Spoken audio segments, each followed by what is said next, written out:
Pemerintah Provinsi Jakarta akan denda kepada pedagang yang kedapatan jual rokok di wilayah sekitar sekolah dan taman bermain anak. Tak tanggung-tanggung pemirsa, denda yang dikenakan mencapai Rp1 juta.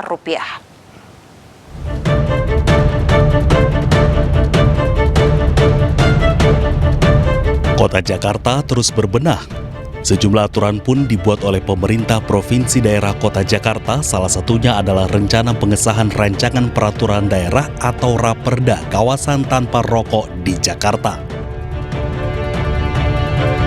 Raperda kawasan tanpa rokok di Jakarta ini membuat sejumlah aturan, di antaranya melarang penjualan rokok, larangan memajang rokok, serta perluasan kawasan tanpa rokok hingga larangan menjual rokok dalam radius 200 meter dari sekolah dan tempat bermain anak di pasar tradisional. Tanggapan saya sebagai warga sekitar, kalau pedagang ada yang menjual rokok di lingkungan sekolah sangat merugikan dan saya tidak setuju. Rencana ini memicu kekhawatiran sejumlah pihak, diantaranya para pelaku usaha dan pedagang. Mereka menilai aturan ini dapat mematikan usaha pedagang di pasar tradisional maupun warung-warung kecil dan berpotensi memperburuk kondisi perekonomian para pedagang kecil. Kalau saya sih untuk dilarang warung jualan di dekat sekolah, itu saya kurang setuju. Karena apa? Pendapatan warung itu ya cuma sedikit lah istilahnya. Dan karena kalau ditutup, kasihanlah yang punya warung. Dan kalau bisa yang cegah itu dari orang tuanya, gurunya, atau lingkungan setempat. Sejumlah sanksi berupa denda akan diterapkan bagi para pelanggar. Denda paling tinggi sebesar Rp50 juta akan dikenakan bagi pihak yang mengiklankan, mempromosikan rokok di seluruh wilayah Jakarta. Pedagang yang kedapatan berjualan di sekitar sekolah atau area bermain anak akan disanksi Rp1 juta. Ya pemirsa, pembahasan rancangan peraturan daerah kawasan tanpa rokok di DKI Jakarta banyak menuai sorotan. Sejumlah pasal dinilai mengganggu keberlangsungan usaha. Lantas bagaimana menyikapi hal tersebut? Sudah hadir di studio bersama dengan saya pakar hukum tata negara Ali Ridho, serta terhubung juga bersama kami melalui sambungan Zoom pengamat ekonomi dari Indef Tauhid Ahmad. Saya sapa dulu Bapak Tauhid yang sudah terhubung melalui Zoom. Selamat malam Pak Tauhid, terima kasih sudah bergabung bersama kami di iNews Prime malam ini. Selamat malam Mbak Aya, apa kabar? Selamat malam Mas Ali Ridho. Selamat malam, baik. Pak Taufik, kita tahan dulu, saya mau ke Mas Ali dulu yang sudah bergabung malam hari ini di studio iNews Prime ya. Mas Ali, kita melihat Raperda KTR ini, kalau menurut Anda apa sih sebenarnya manfaatnya? Apakah memang ini mengatur perilaku konsumen rokok atau melarang produknya? Padahal kalau kita lihat juga kan industri tembakau ini adalah suatu industri yang legal begitu ya? Iya, begini Mbak Aya.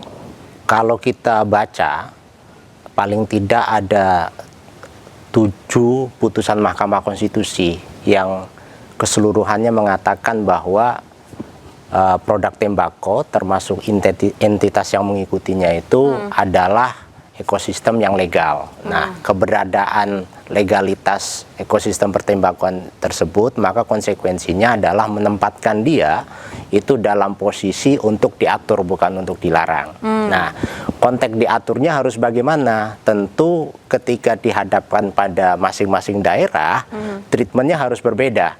Karena namanya peraturan daerah itu adalah menampung kondisi khusus daerah tersebut. Nah, dengan karakter yang memang berbeda-beda ya? Di situ. Kalau kita bahasakan itu semacam local wisdom ya, di daerah itu seperti apa.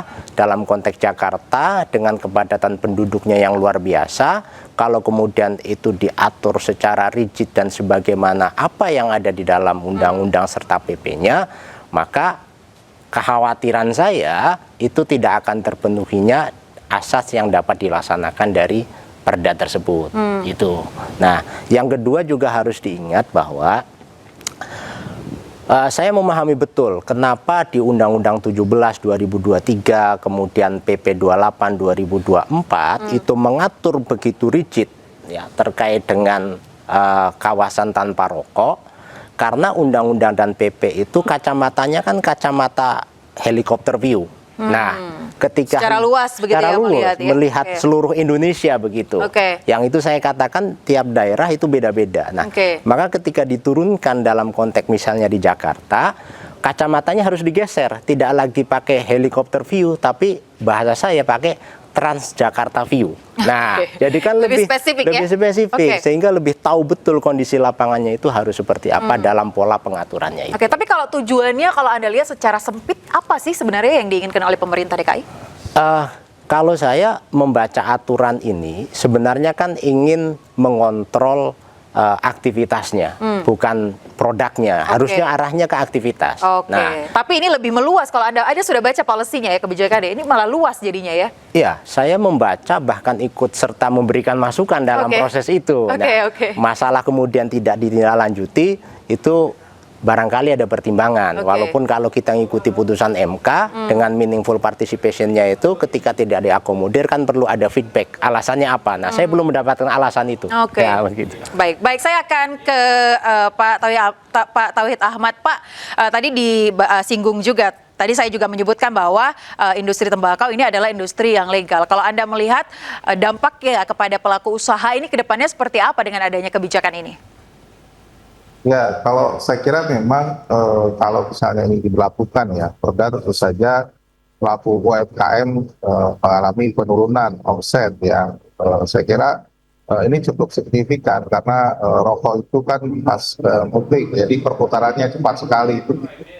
Dan banyak kios-kios yang bergantung pada produk rokok sebagai produk yang paling ramai dan menjadi magnet untuk mereka mendapatkan income begitu. Ini bukan hanya warung kelontong, kios kaki lima, tapi beberapa titik memang sangat kental terhadap produk rokok ini begitu.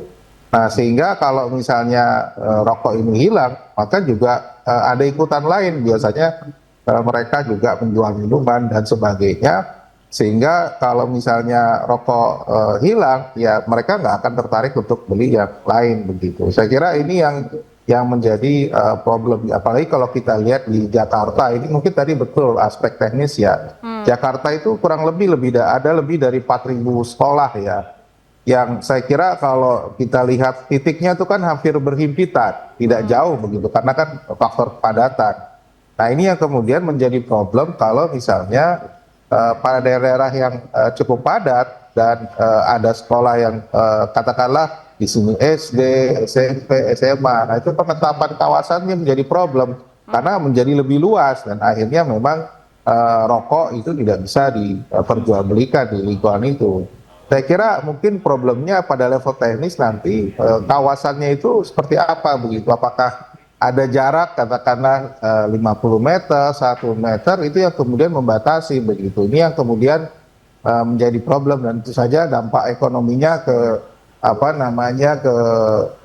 UMKM jelas. Yang kedua karena penjualan retailnya turun ya otomatis secara agregat maka di satu wilayah atau daerah yang katakanlah konsumsi rokoknya tinggi ini akan mengalami penurunan. Dengan sendirinya cukai rokok di daerah tersebut ya akan relatif berkurang begitu ya. Jadi ini yang saya kira akan terjadi ketika perda ini diberlakukan tanpa ada katakanlah transisi, ada proses komunikasi ataupun melakukan proses penataan ya di beberapa titik begitu. Saya kira ini kan tadi saya sepakat ya ini tidak dilarang harusnya ya, tetapi memang harus diatur begitu ya. Pengaturannya yang saya kira harus lebih detail begitu. Jangan sampai ya karena jumlah sekolahnya sangat banyak, ini kan di lingkungan kita SD SMP ini kan tersebar nggak dalam satu lingkup kawasan sehingga ya kita nggak akan bisa menemukan rokok lagi begitu. Ini saya kira harus ada keseimbangan. Baik. Begitu, Pak. Sedangkan banyak warung ya Pak di dekat-dekat sekolah begitu ya. Betul. Iya. Saya Baik. kira betul. Jadi dampaknya cukup kompleks lah bagi Iya. ekonomi kecil begitu ya. Ya baik, jadi memang kajiannya ya kalau dilihat memang benar-benar harus lebih detail. Nah, soal kajian saya ke Mas Ali lagi. Tadi kan Anda bahas, Anda juga ikut ya dalam memberikan masukan begitu ya ketika pengkajian kebijakan ini. Nah, Anda melihat apakah memang diperlukan kajian menyeluruh? Kalau tadi dibahas oleh Pak Ahmad terkait dengan dampak ekonominya. Kalau dari sosialnya Anda melihatnya lebih spesifik lagi seperti apa, Mas? Ya, pertama begini.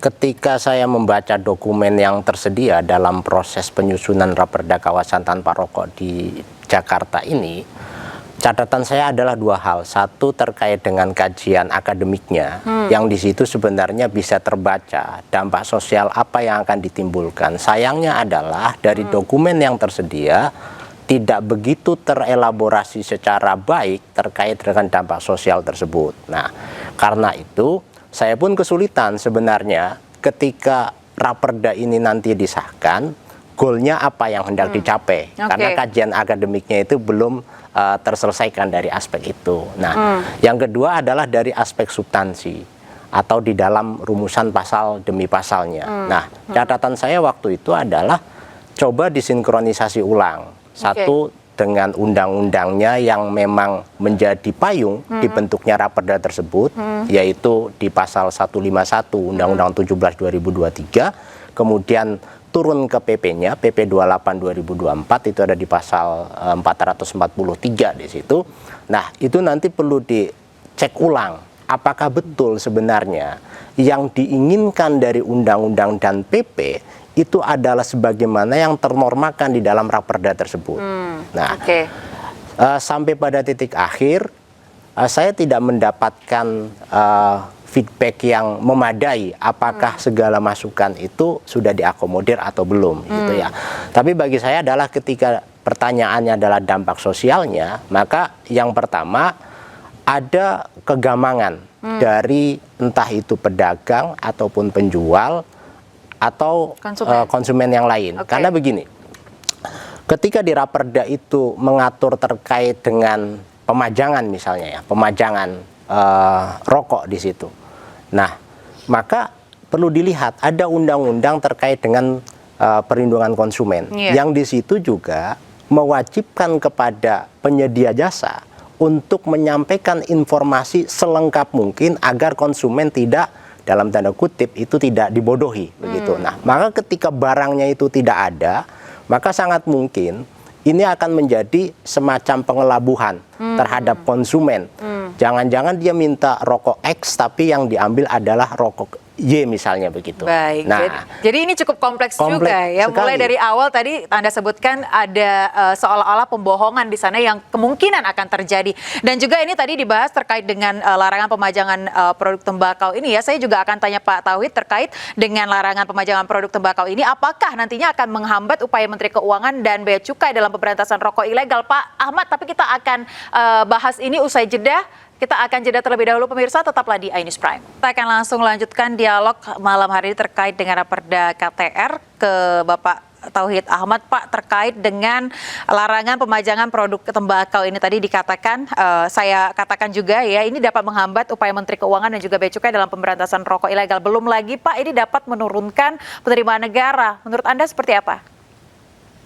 Ya, yang pertama ya soal pemajangan produk ya. Kalau misalnya dibatasi secara katakanlah besar-besaran, maka tentu saja rokok ilegal dapat beroperasi ya demikian besar. Karena tadi kan di tempat tertutup, sulit dilihat, sulit dibandingkan, sehingga perbedaan kemasan antara rokok legal dan legal, misalnya pita cukainya itu akan sangat sulit bagi konsumen ya membedakan dengan rokok ilegal begitu. Konsekuensinya adalah pendapatan retail berkurang gitu ya. Karena tadi pemajangan kan omset tadi turun. Tetapi rokok ilegal bisa muncul lebih banyak. Ketika muncul lebih banyak ya otomatis